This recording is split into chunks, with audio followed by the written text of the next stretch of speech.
Salut, je suis Christelle, ici de la chaîne Académie de la Nouvelle Conscience.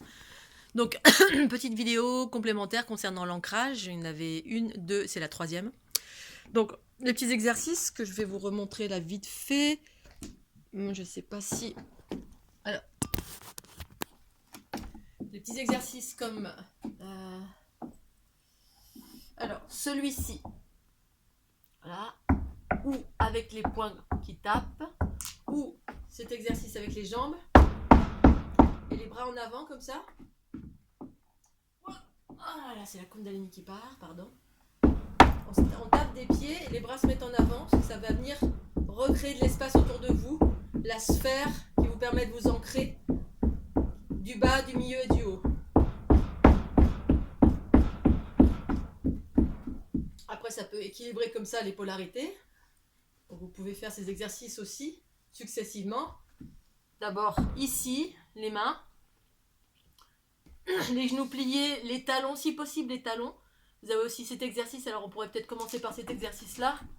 Toc, le premier celui-là, avec les coudes qui écartent les jambes. Le deuxième, hop, les poings qui partent en avant comme ça. Ensuite, vous pouvez taper des poings. Ou les poings ancrés devant, donc dans le canal central. Vous pouvez accompagner de votre respiration le souffle. Vous imaginez que ce souffle, quand vous soufflez, vous émettez l'intention que ce souffle accompagne l'énergie qui circule dans les bras et vient s'ancrer, cette énergie vient s'ancrer sous vos pieds, dans les espaces les plus profonds de votre être.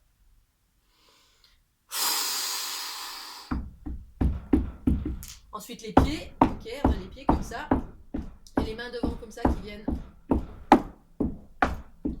Donc vous pouvez faire 5 minutes là, 5 minutes ou 10 minutes, enfin le temps que vous voulez successivement. Ce que je voulais rajouter, c'est que ces exercices, vous pouvez les faire dans la forêt, bien évidemment. Enfin, bien évidemment, si vous n'avez pas une forêt à proximité, vous pouvez faire ça chez vous. Moi, je fais ça le matin, je fais ça n'importe où. Mais très souvent, je vais dehors quand je sens que je suis polluée ou j'ai fait de l'ordinateur. J'ai passé une journée avec quelqu'un qui a bla bla bla bla et j'étais tout le temps en mode réception et puis dans le blabla, il y avait des basses fréquences. Ça m'est arrivé il n'y a pas longtemps. Donc quand il y a des basses fréquences, ça peut provenir de n'importe où, bien évidemment. D'une personne, d'un environnement, de l'ordinateur. L'ordinateur, moi, ça rentre dans les mains et puis ça me déséquilibre. C'est ça le maintien dans l'unité, hein, c'est maintenir l'équilibre en permanence et en ayant une pratique soit méditative, soit d'ancrage, soit de différentes pratiques qui permettent aux énergies de circuler dans l'équilibre. Le déséquilibre provient des basses fréquences qu'on absorbe quand on est une éponge, quand on est un empathe, quand on est spasmophile, quand on est hypersensible. Quel que soit le terme qu'on mette dessus, on est censé se rééquilibrer ou transformer les énergies de basse fréquence, sinon ça crée du déséquilibre en soi et ça vient obstruer différents espaces de notre corps parce que ça ralentit certains espaces au niveau des méridiens et donc dans les différents chakras du corps et les différents espaces du corps. Donc dans les exercices d'ancrage, à ces derniers temps, je sortais à l'extérieur, mais si vous avez la possibilité, le matin ou soir ou n'importe quand, après une journée d'ordinateur, par exemple, eh bien, je vais dans la forêt, soit en bord de rivière, soit en forêt, soit sous un arbre. Sous un arbre, très souvent, vous pouvez soit vous entourer de l'arbre, soit demander à l'arbre de vous aider. Un arbre, ça a des racines. Un arbre, quel que soit l'arbre, après tout dépend des arbres, non pas quel que soit, parce que moi j'ai une préférence, je regarde bien le type d'arbre et je sais sous quel type d'arbre je peux aller où ça va m'aider, parce que les arbres m'aident. Donc, soit vous rentrez en communication télépathique, vous parlez à l'arbre et vous lui demandez de vous aider à vous ancrer. Soit vous allez sous un arbre et vous faites ces exercices-là et vous demandez à l'arbre de vous aider à vous ancrer. Et bien, vous aider avec déjà quand vous êtes sous un arbre, vous êtes sous un arbre a une énergie comme un être humain. Il est entouré d'une sphère il a un champ de rayonnement. C'est ça, on appelle ça comme ça. Enfin, moi, j'appelle ça comme ça. Donc moi, je sens quand je passe dans le champ de rayonnement d'un arbre. Même quand je suis en voiture, par exemple, vous passez sous une allée de platanes. Eh bien, sous une allée de platanes, à chaque fois que je passe, je suis en voiture, hop, je demande aux arbres de ce que je rentre dans leur champ d'influence, de m'aider à m'ancrer ou me fluidifier ou si j'ai pas eu le temps de faire mes exercices. Mais ce qui est important, bah, si vous avez le temps ou prenez le temps, eh bien vous allez dans une forêt, vous allez dans la nature et vous tapez des pieds, vous faites ces exercices-là, hein, ancrage avec les mains, avec les pieds comme ça, avec les mains comme ça devant, c'est souvent les guerriers Aka faisaient cela, ou quand j'ai des énergies très très très très lourdes, très souvent ça fait ce genre de choses, ça ancre et ça tape très fort des pieds de façon écartée, comme si vous étiez un guerrier indétrônable, indéracinable. Et vous accompagnez du souffle qui part vers le bas. Le souffle, c'est votre intention, c'est le vent, c'est votre vent intérieur. Votre intention plus le souffle, eh bien à l'intérieur l'énergie va là où vous mettez votre intention. Vous soufflez, vous mettez l'intention que l'énergie part vers le bas. Et ça part vers le bas, que vous le sentiez ou pas. À force d'exercice, vous allez le sentir. Et si vous le sentez pas, c'est pas grave, ça fonctionne de la même façon. Donc dans la forêt, bien évidemment, sous un arbre ou dans une forêt la plus pure possible. Et si c'est pas la plus pure, eh ben un arbre ça suffit.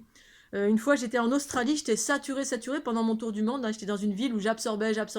C'était la capitale Sydney. Je me baladais dans Sydney et j'étais saturée parce que j'étais d'une ultra sensibilité. C'est là où ma Kundalini s'est ouverte en grand. Donc j'étais un aspirateur, j'aspirais parce que je suis une transformatrice. Donc, j'aspirais tout ce qui était autour de moi, les gens. Je rencontrais des gens, c'était des zombies, bref. Et donc à un moment donné, j'en pouvais tellement plus. J'étais tellement saturée, je me mettais à pleurer parce que j'accueillais toutes les basses fréquences des gens qui étaient vides de leur conscience. Hein. La plupart du temps, les gens sont des robots, ils s'en rendent même pas compte. Ils sont vides de leur conscience pure. Et du coup, il y a du mal-être, il y a des peurs, il y a des entités. J'absorbais. Partout où je me baladais, j'étais... Et à un moment donné, il y a eu un jardin avec un immense arbre. J'ai couru vers le jardin, je me suis mise sous l'arbre. Et là, j'ai été sauvée. Sauver un bout de verdure. Vous pouvez être n'importe où, la verdure, les arbres, les forêts. Il peut y avoir un gros arbre. Hop, vous demandez à la terre, aux arbres de vous aider si vous n'y arrivez pas. Tout en pratiquant, tout en ayant ces exercices. Ou alors, vous pouvez vous allonger, vous rouler au sol, vous mettre en contact avec la terre. Mais même là, moi, par exemple, j'ai des chaussures. Je suis en étage. Ça fonctionne de la même façon. Mais voilà, c'est le mieux pour moi, effectivement, pieds nus dans la terre, sous un arbre. Voilà, pour s'ancrer, pour s'aider à s'ancrer, parce qu'un arbre a des racines. Et donc, par syntonie avec son énergie, ça vous aide. Parce qu'on est toujours en syntonie, on est toujours en communication avec ce qui nous entoure. Pour vous aider si vous n'y arrivez pas tout seul. Voilà, Scooby-Doo, j'ai certainement oublié encore plein de choses. Allez, il est temps de travailler. Je vous fais des gros bisous et puis à très bientôt. Mouah